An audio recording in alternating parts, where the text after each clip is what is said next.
Right, so the next thing we need to do on this car is change the handbrake cable. So it's the original handbrake cable that's on this car from the factory.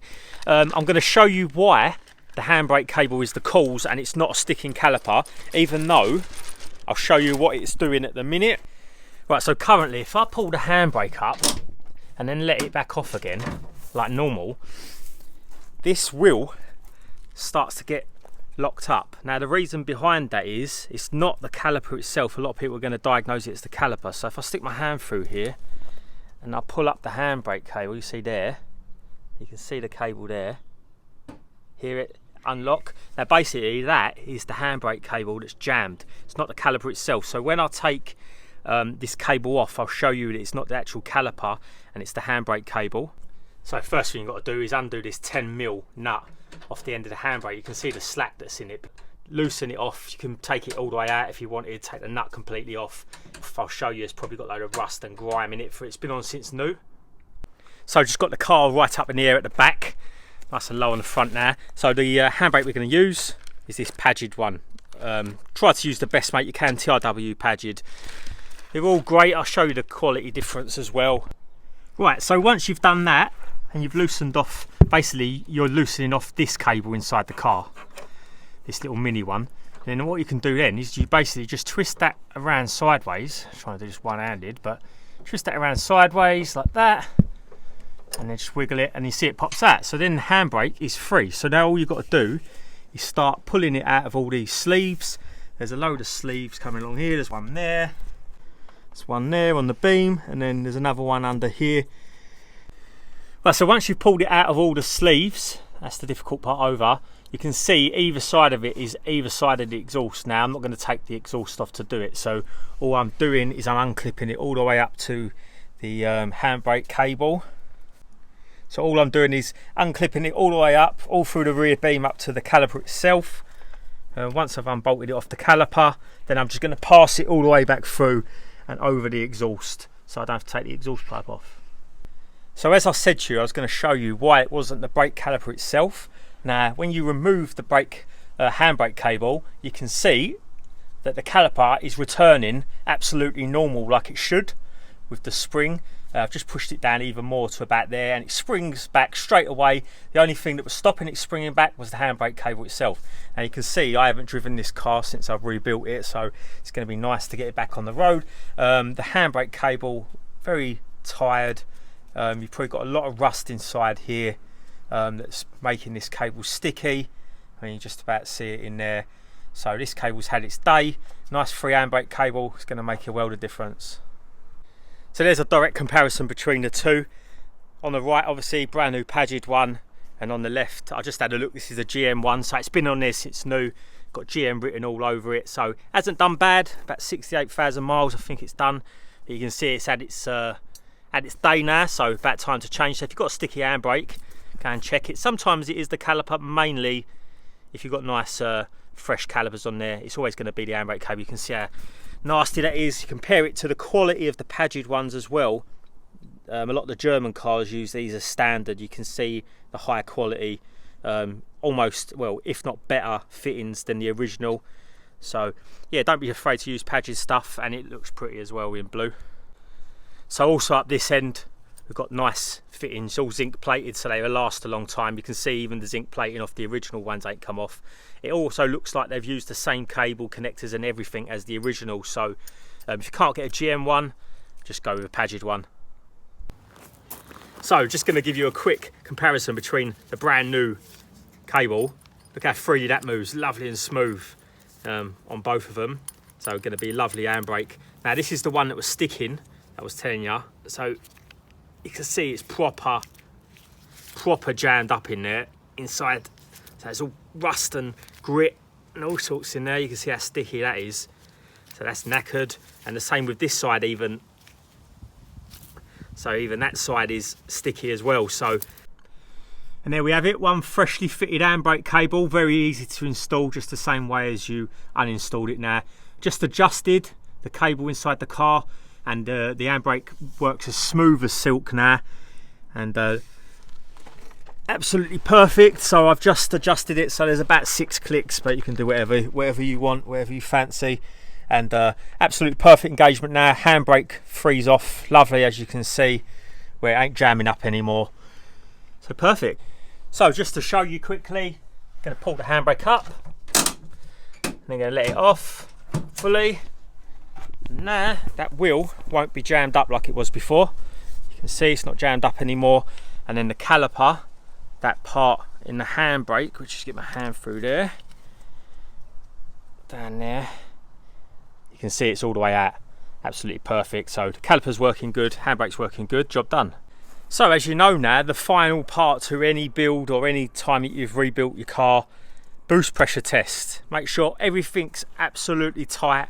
Make sure there's absolutely no boost leaks, because you know, I'm still having people asking me about this, how to do this. I've got it in previous videos, so go and have a look. You don't want any air leaking out of any of the boost system, because the turbo is going to be working a lot harder to sustain the pressure. This ain't like an old engine management system. The boost control solenoids on here will try to maintain the pressure, and if your turbo's not up to it, you're going to kill a turbo. It's going to have to produce 30 psi to produce 20 psi because of a boost leak. And you know, them little KO4s, they can't take it. I know I haven't got a KO4 on there, but I'm talking about, you know, VXRs, stage 3 cars, etc. Right, so these headlights are starting to cloud up a little bit like they normally do. See the lacquer across the top here that protects the headlight. It's going to sand that down quickly with some 2000 grit, the same I've done on the Zafira GSI, and get them nice polished up. A bit of 2000 grit wet and dry. I've got wet and dries up to 7,000-8,000 as well, so you can get a proper mirror finish if you want. 3,000 grit now, then I'm going to go up to some 5,000 grit. I've also got some 8,000, 7,000 grit, but there's not really any need for that. So now just going to give them a compound up and they come up lovely and shiny, bit of polish over the top, job done.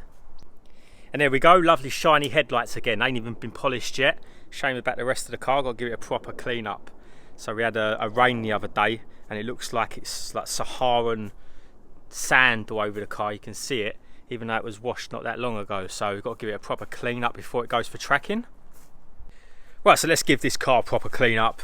Nice wash before I take it back out. You can see we had some sort of dust storm or sandstorm. There's loads of sand and that on the top of the car and all around it. It's absolutely filthy at the minute.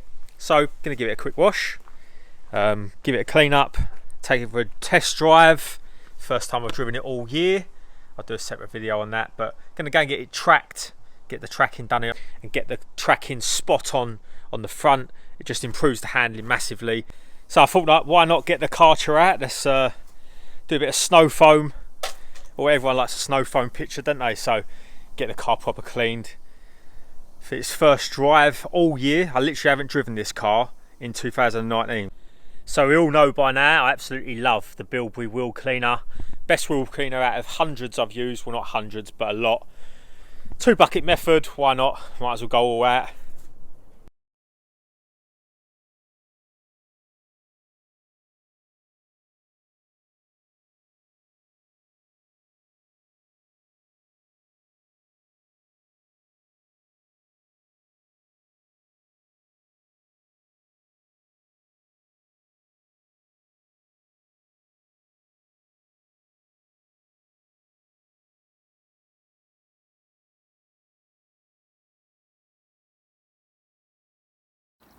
Right, I've given that 10 minutes to run off. Gonna give it a quick rinse down.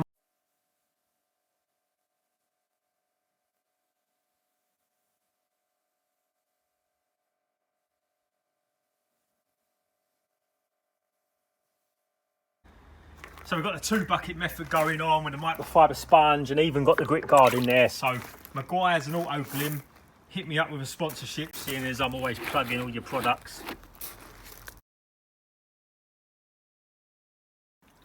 So it's actually been quite nice to wash the car with a Karcher instead of just by hand. Just makes it a lot easier, a lot quicker, do a better job as well.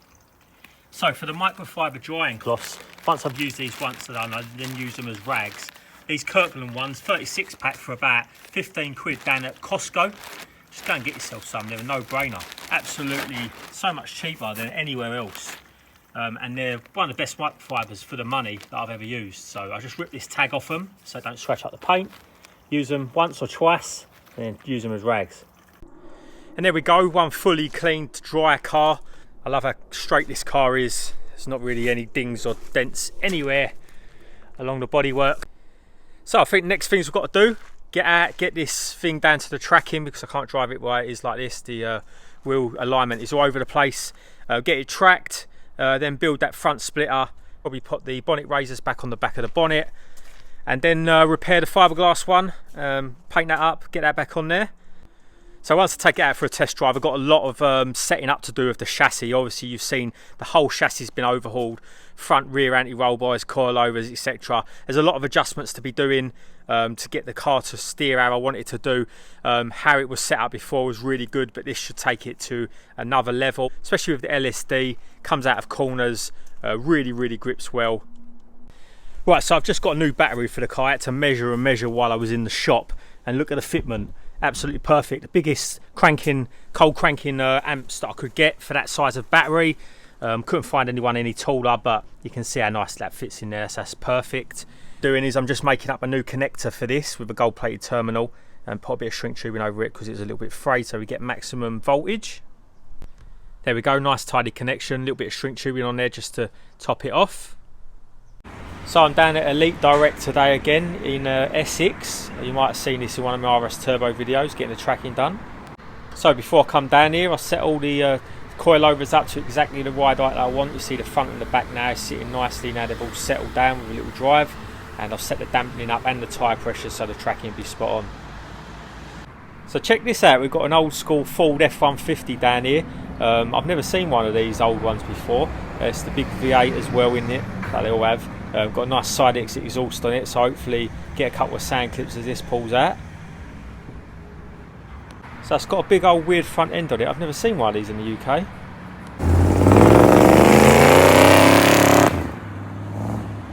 So you see they're repping the Team Dynamics stand over there. They've got Power Flex bushes, E-batch springs, KW coilovers, so nice parts. So unfortunately we've only got a Volkswagen magazine to read, and we've got this lovely chap over here, totally natural, no steroids. So we've got some cool exhaust system bits here as well for the, looks like for the supercars, the R8s and that. I think these sports cats are for the Aston Martin, yeah, Aston Martin V8 Vantage, 200cc sports cats, got full exhaust systems, back boxes, titanium tips, headers, the lot. Right, so that's the tracking done, just dropped it down. They're going to pull her out now. We can take it for a test drive, see how it handles. So they're having to pop bits of wood underneath the car, underneath the front wheels, because she's too low to get off the ramp. Right, so the tracking is all done on the car now. Absolutely perfect, exactly how I wanted it. Just took it for a little spin, but it's so hot at the minute, can't boost it or anything. It's a ridiculous temperature. Second hottest day I'm recording in the UK. Thought I'd bring it to my usual place, over by the Thames. Absolutely beautiful. Shame the sun's gone in, but the humidity is ridiculous. Anyone in the UK at the minute knows how warm it is, especially being right down south where we are at the minute. What I want to do next is get that front splitter back on it. I didn't want to put it on it for going onto the ramps at tracking because you never get it on, and then I want to paint that front bumper and get it looking fresh again because it's properly stone chipped up. So the plan is now to get some more action videos of the car. Going to book it into a track day, burn out these tyres. So going to 88Rs at the front and the rear at the minute. I want to burn them out, get some 888s on the fronts. A lot more grip, so much more grip than the 88Rs. So this is one of them strange things. You've got this Fox out in the daytime, looks like it's really overheating. Just wished I had a bottle of water I could chuck out for it, even though we're down by the river. The poor thing, I feel really sorry for it. I bet it's absolutely roasting with that fur coat on. You never ever see foxes out in the daytime. It looks like a young one as well.